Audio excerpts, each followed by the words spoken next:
اهلا بيكم في فيديو جديد بمناسبه فيلم افاتار ذا واي اوف ووتر اللي نازل الايام دي، اللي هو الجزء الثاني من فيلم افاتار اللي نزل من 13 سنه.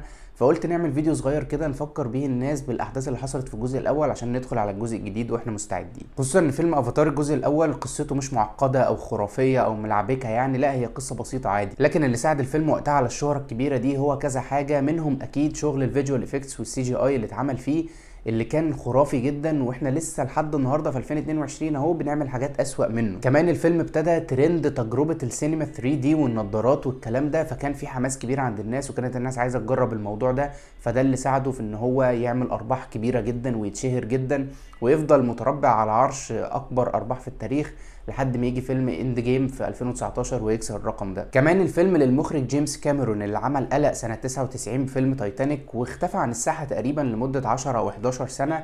عمل فيهم فيلمين كده في النص بس كانوا حاجه ضعيفه جدا محدش اتفرج عليهم. فلما رجع بفيلم كبير قوي تاني زي افاتار الناس كانت متحمسه انها تشوفه. فبعد المقدمه اللذيذه دي والتعريف بالجزء الاول، تعالوا نتكلم شويه عن الاحداث اللي حصلت فيه. وملحوظه مهمه جدا، الفيديو ده ملخص لفيلم افاتار الجزء الاول، ولكن للناس اللي اتفرجت على الفيلم قبل كده على الاقل مره واحده زمان بقى او قريب مش مشكله، المهم ان حد شاف الفيلم وناسي بعض الاحداث او كلها، فهنفكرك بيها عشان تدخل على الجزء الثاني فاكر كل اللي حصل في اللي قبليه. انما لو انت اصلا ما شفتش فيلم افاتار قبل كده وعندك الوقت ان انت تشوفه، فانصحك ان انت تحمله باعلى جوده وتتفرج وتتبسط بنفسك وتاخد تجربه الفيلم كامله، مش تتفرج على ملخص وخلاص. فيلا بينا، انا عبد الله الاعصر والنهارده هنلخص فيلم افاتار الجزء الاول.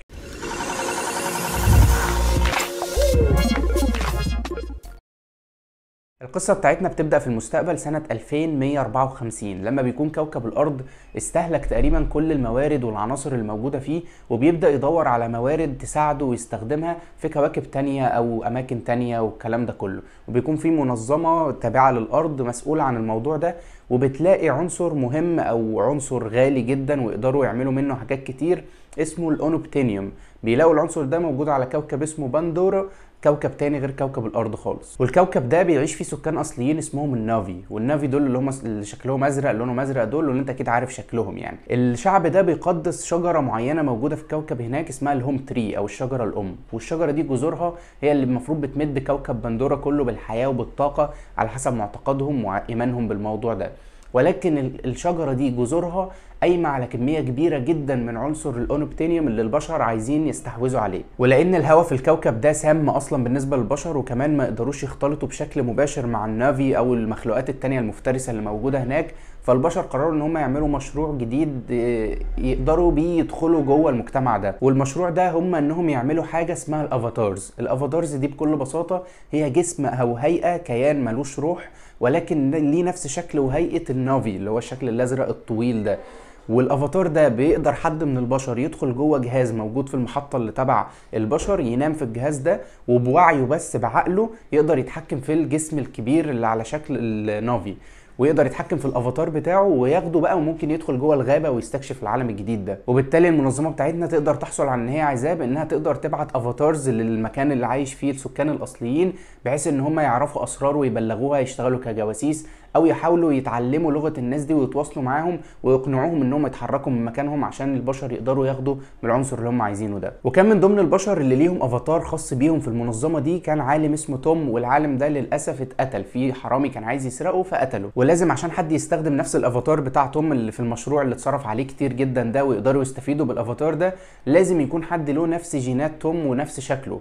فبيلاقوا ان توم ده بعد ما اتقتل ليه اخ توأم. الاخ التوأم ده عايش على الارض عادي، كان جندي سابق ومصاب في رجليه وبيمشي على كرسي متحرك، ولكن بيجيبوه بيتم استدعائه للمحطه البشريه اللي موجوده على كوكب بندوره، بيعرضوا عليه الموضوع وبيدخل مكان اخوه في ان هو يتحكم في الافاتار بتاع اخوه ويدخل هو جوه عالم النافي ده. والبطل بتاعنا الجديد ده بقى اسمه جيك سولي، بيروح هناك للمنظمه دي وبيعرفوه قبل ما يدخل ويستخدم الافاتار بقى بتاعه ده ان انت مهمتك ان انت تروح هناك وتقنع الناس دي ان هم يتحركوا او تجيب لنا اسرار تنفعنا، تقول لنا اماكن تجمعهم، تبلغنا اي معلومات مفيده. وبيكون معاه كمان في المهمه دي الدكتوره اللي هي المفروض البوس بتاعته او رئيسه برضو مشروع الافاتارز ده، اللي هي دكتور جريس، بيكون ليها برضو الافاتار الخاص بيها وبتدخل تنام جوه الجهاز وبتمشي معاه. بيروحوا مهمه استطلاع جوه كوكب بندوره وبيقربوا على قد ما يقدروا من عالم النافي. ولكن خلاص بعد ما التيم بتاعنا بقى كله على شكل الافاتارز، بيروح جيك والدكتوره ومعاهم ناس كمان لرحله استطلاعيه جوه الغابه.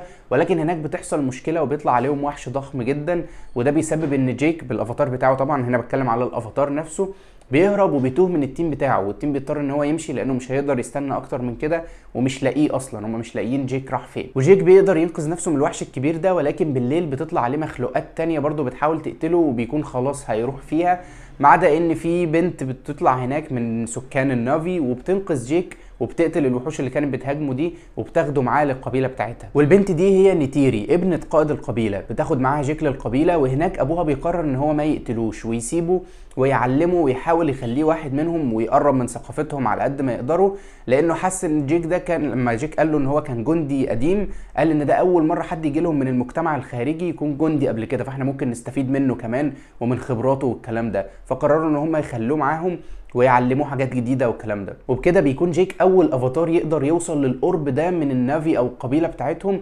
ويكونوا فعلا وافقوا ان هم يخلوه شبه واحد منهم او يعلموه حاجات جديده. ولكن لما الافاتار بتاع جيك بينام هناك في الغابه، بيقدر بقى جسم جيك الاصلي اللي موجود في المحطه البشريه يصحى ويتكلم مع الرؤساء بتوعه ويزودهم بمعلومات والكلام ده. وهناك لما بيصحى بياكدوا عليه تاني ان انت وظيفتك يا 1 2 3، ولو الناس دي ما اتحركتش احنا هنبدا نتدخل عسكريا، فانت لازم تشوف حل في الموضوع ده بما انك خلاص بقيت اقرب حد ليهم. وبيعدي 3 شهور بيكون فيهم جيك قرب اكتر من مجتمع النافي وبقى واحد منهم، وبقى ليه حاجه كده زي التنين الخاص بيه. كل شخص هناك في العالم ده ليه شبه تنين كده بتاعه، بيقدر هو الوحيد اللي يركبه ويستخدمه. برضه بيحصل على التنين ده بصعوبة، ولكن بيبقى ليه التنين بتاعه. ولكن جسم جيك الأصلي بقى البشري بيبدأ يضعف ويخس، لأن الموضوع ده من تكراره بيستهلكه جسديا.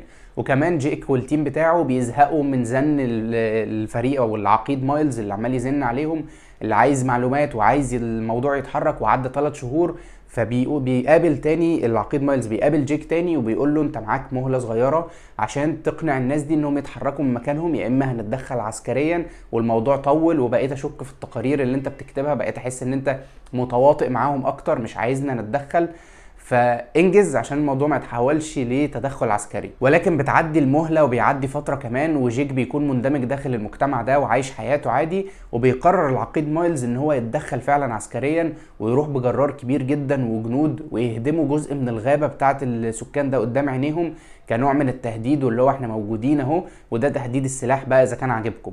وبيفصل كمان الجهاز اللي نايم فيه جيك الاصلي ويصحيه هو والدكتوره عشان ما يعملوش اي حاجه بالافاتار بتاعهم هناك ويبقى ما لهمش اي لازمه. بعدها جيك بيقدر يقنع المسؤولين ان هو يرجع لمره اخيره للافاتار بتاعه عشان يبدا يقنع الناس دي ويخليهم يتحركوا من مكانهم. وبصعوبه جدا بيقنع رئيس المحطه ان هو يعمل كده، ولكن بيديله مهله ساعه واحده بس. معاك ساعه تقدر تحرك فيها الناس دي، يا اما هنتدخل عسكريا بقوه اكبر من كده وندمر المكان كله. ولما بيرجع للقبيله عشان يقدر يقنعهم باللي هو بيقوله ويصدقوه فعلا ان الخطر اللي جاي ضخم جدا، بيقول لهم اصلا ان هو كان مبعوث كجاسوس، والموضوع ده بيخلي كله يقلب عليه ويربطوه ويسيبوه محدش يجي يمته.